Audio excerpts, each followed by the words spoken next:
داستان‌های برگرفته‌اش از کتاب مقدس.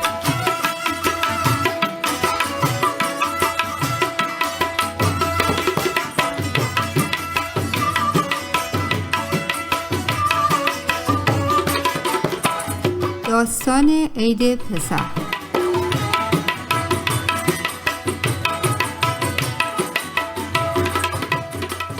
خداوند به فرعون اخطار داد که اگر اجازه مدند که اسرائیلی شاداب روند، آوانی نخست زاده این بچک و حیوان نکشید.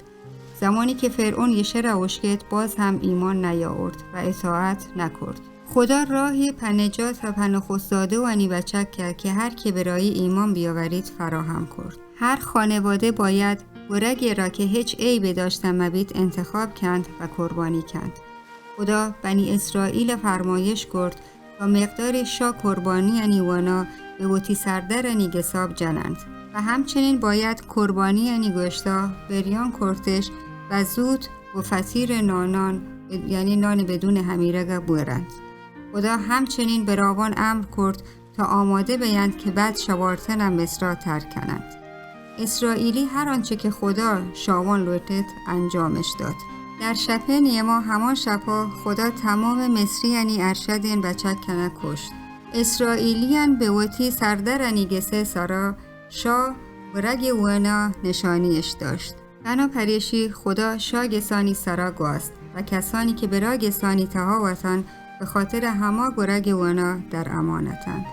اما مصریان نه به خداوند ایمانش داشت و نشه خداوندی فرمانه پیرویش کرد. بنابراین خدا آوانی مچ نخست زاده این بچک کنه کشت. ارشدین فرعون بچک که گبتد تا غلامین ارشدین بچک که به زندان تهاوت مچ مرتن. بازین مصریین مردم به سبب وطی غم و درد گریتش و سوگش داشت.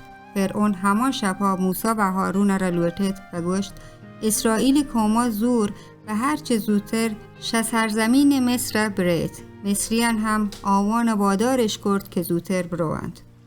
داستانی برگرفته ش کتاب مقدس، کتاب خروج، فصلهای 1، 11، 32، 12.